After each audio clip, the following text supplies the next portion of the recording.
until he told me that. So Kevin Gore getting in on the action here tonight. He asked us 2 questions, boys. Number 1, who should the Vikings hope is available in round 1 tonight? I already answered that. Cody Ford, offensive lineman from Oklahoma, protected Kyler Murray, did a tremendous job. Garrett Bradbury, versatile center from NC State, very big. He's NFL ready. And then the last guy is, who am I thinking? Jonah Williams from Alabama. Big, featured, can also play multiple positions. Probably the best athlete out of the 3. I love him. I hope he can drop to him. It kind of reminds me of the Mike Hughes kind of thing because Hughes was supposed to be a top 15 pick. He dropped to the Vikings. Jonah Williams was another guy that was supposed to be a really high-end pick, but the defensive line stuff has really pushed that away and has kind of pushed the defensive guys forward in this draft. So I hope that it's one of those 3. Dave? I agree 100% with you. I'm not even going to try to get in an argument, although it wouldn't surprise me. What if they took a kicker in the first round? Would it shock you if they did that? Could you see him doing it? God. Remember when the Vikings ran out of time one year? Yes. That was classic. That was a Mike Tyser. No, they gotta have one of those 3. I'm assuming one of them's going to still be there. Yes. All right. This next one's for you. Who does Dave think is the most live long shot in the Kentucky Derby? Yes, Kevin knows. Kevin and I have something in common. We love the horses. Kevin, here's my answer to you. It's going to be, I got 2 I'm narrowing it down to. They both come out of the Louisiana Derby race. By my standards and War of Will are the 2 forgotten. Will be the horses that are going to be the best prices for possibilities. Should all both be over 20-1, I would think. Kevin, there's your answer. I still am sticking with Omaha Beach to win it, though. He's I don't think there's much in the race this year, and I think that trainer's due. Richard Mandela, he's a good guy. He's been in the business a long time. I'd like to see him win instead of the usual Bob Baffert. I didn't know you were into horses like this, Dave. Jeez, man, you could be my Kentucky Derby analyst. Oh, yeah, I could be. Yeah. It's my hobby. It's my hobby above baseball, believe it or not. All right, game. Dave. All right, the versatile Dave. For me. Yeah, I know other things. I just don't like to talk about. All right. Next one here, Zeke Boyant. Would you trust Paul Fenton to trade a big piece of the Wild like Jared Spurgeon or even Zucker and get fair value in return? Okay, so I think me and Dave are both in agreement about Zucker. Great, and this is where people need to separate personal life and sports life. We Correct. Understand Jason Zucker does tremendous things for the community and for the state of Minnesota. Yes, unbelievable guy. But if we're going to talk about production, I mean, Jason Zucker is not a guy that you're going to – and I'm not saying we're building around him, but you kind of are in a way. That like Jason Zucker is one of your centerpieces to your franchise. You're not going to win a Stanley Cup or even win a round with Jason Zucker as one of your better players, and that's just the bottom line. He can't score in the playoffs, and he goes through these droughts where he doesn't score for 15 games. Yes. Well, now remember, the actual fact, and it came from our guy Russo, is they had him traded to Calgary. Yep. And something screwed up. It was like paperwork or something like that got screwed up. So they want him gone. And I'm guessing they're not going to get fair value for him because they probably weren't going to be getting much from Calgary. I doubt. Well, Russo told me if they would have pulled that trigger, people would have went nuts. Wild fans would have went nuts.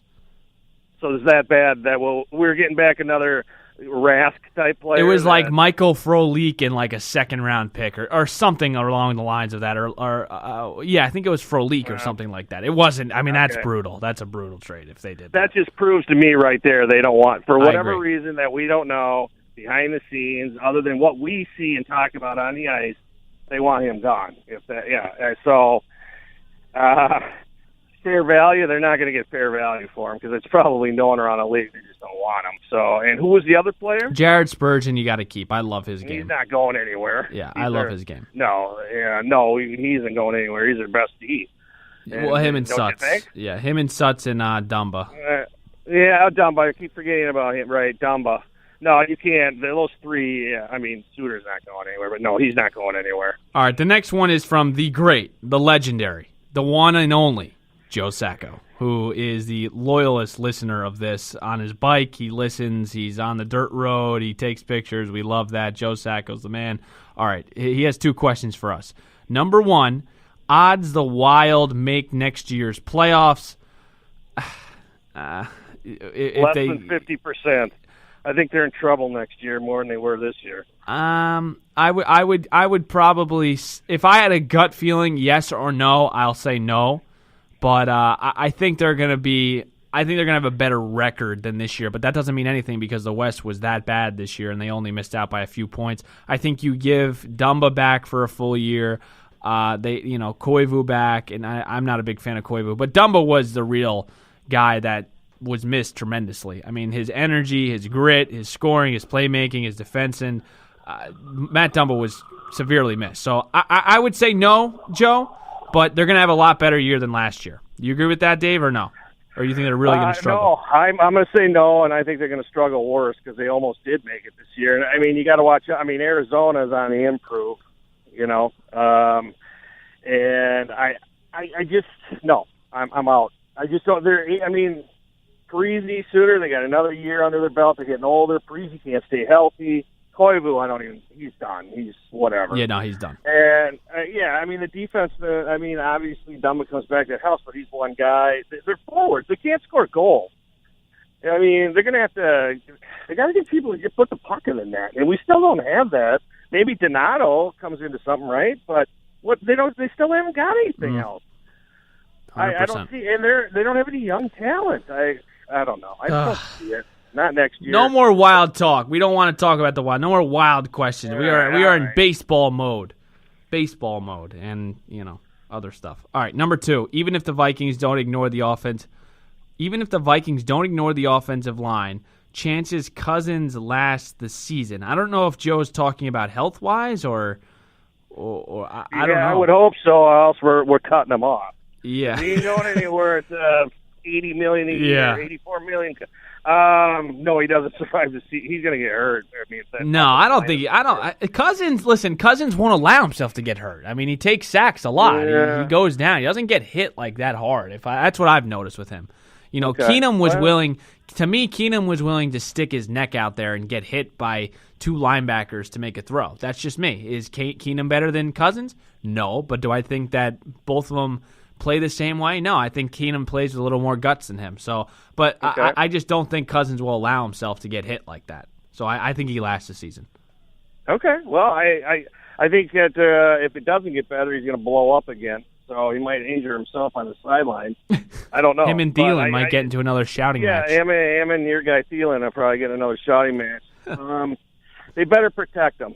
Protect the investment. Right, exactly. And and I couldn't believe Seattle was like pondering the thought of not keeping Russell Wilson. Russell Wilson's the easiest quarterback to build around because he's so mobile. Like, you don't have to have a great offensive line. With Cousins, you better have a top 10 offensive line or you're not going to get anywhere worth the bang to your buck. So that's that. All right, next one here, Kelsey Klein, who is she a player at the University of Minnesota?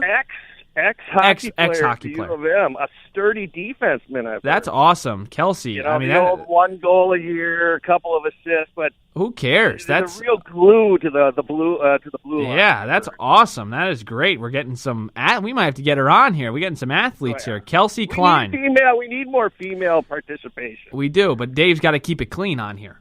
That's true. It might be a problem. All right. After so much failure and heartbreak this year for Minnesota sports, well, what else is new? Number 1, which team is most likely to screw everything up this offseason and upcoming season and break our hearts? Okay, this is a 3-part question. I think I can answer one for each here. So who's most likely to screw everything up this offseason? The Timberwolves, because they just can't do anything right. They're probably going to sign Saunders for a career year deal. They are. And probably sign Wiggins to another extension. So I'm going to go with the Timberwolves for that one. Who is going to screw up the upcoming season? I think I'm going to go with the Twins here because the Twins, you can tell they've got something going, but they're so cheap they're not willing to take the next step to really solidify that bullpen and maybe win the division and then break our hearts again. It's the Vikings. I mean, there's not even a question. The problem with the 3 other teams are they don't get anywhere. At least the Vikings get to the NFC Championship and break your heart. So those are my 3 answers, Dave. What about you? Well, I'm going to do what I always did on tests when I was in school, because I was pretty much a D student. I never tried. I'm going all of the above. I'm taking the test question. I always did all of the above. I mean, because seriously, they're all such clown shows. It's really hard to answer that question. Where do you have any confidence at all in any of them? Well, at least the Vikings. I don't know. The Lynx. Oh God. I don't know. What I'm saying is, I thought about her question. I saw it earlier, and it's a solid question. But who do you give any confidence to? The Vikings. You watch the Vikings. They've gotten to big games, Dave. They've gotten to big games. Well, they haven't won. I just think there's internal issues there with Zimmer and Spielman. They throw darts. I don't know. There's something wrong there. You watch. He's going to take a defensive player. No, he's not. No, he's not. I'll bet you $5 they take a defensive player with their second pick tonight. Their second round pick. All right, maybe. Yeah. All right, next one here. If there's any hope for a turnaround, which team / front office do you trust and why? You can answer this one. None of the above. Yeah. I'm gonna. You know what? I'm going. Oh gosh. I'm gonna go. I don't know. I'm gonna go Twins. You're gonna go Twins. Okay. Maybe they could eventually get some money for pitching next year. I don't know. I would hope. I'm gonna go Minnesota. I'm gonna go Minnesota United. Oh man, the new stadium. Yeah. Jeez. You know, it's a D. You just don't know how to answer that because nobody gets you that excited or confident. It's sad, really. It really is. I would say for this question, I think I would go Vikings just because they missed out on the playoffs. Like I said, they're the most competent of the group. And I know it's not saying much. It's like being the tallest midget. But, like, you know. Well, there's talent there. We know that. Yes. And Zimmer and Spielman have had some really good drafts. I got to be honest. I mean, Treadwell. They've had some bad ones. They have. They've had some bad ones. They have. I admit that. But you know, you look Harrison Smith, Anthony Barr, Kendricks. You know, they've had Trey Wayne. They've had some good drafts. I know the Treadwells aren't obviously up there. Sharif Floyd, those guys. But nonetheless, they've done a decent job.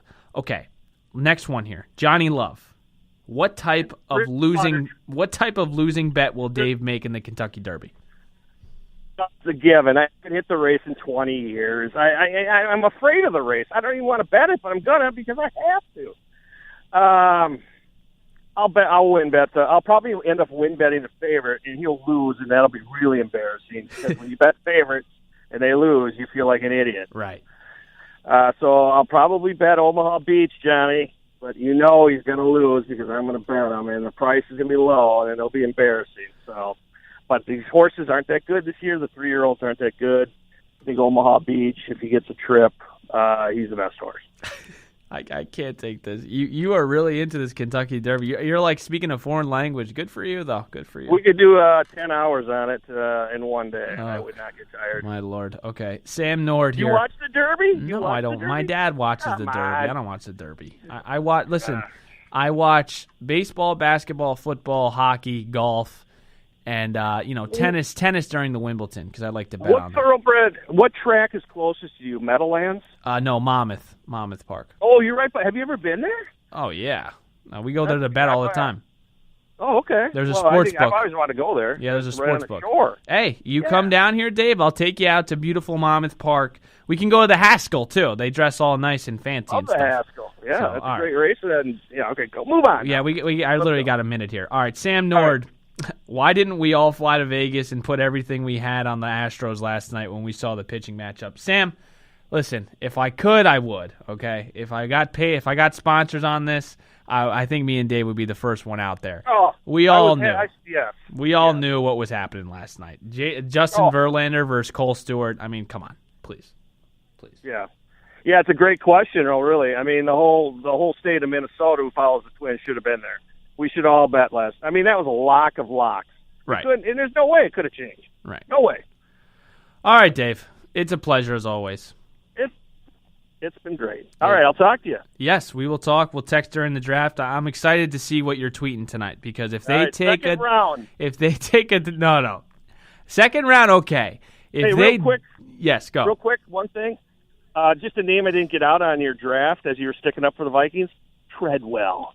He's still on the team. Oh, yes, Treadwell. Let me give you, hold on, before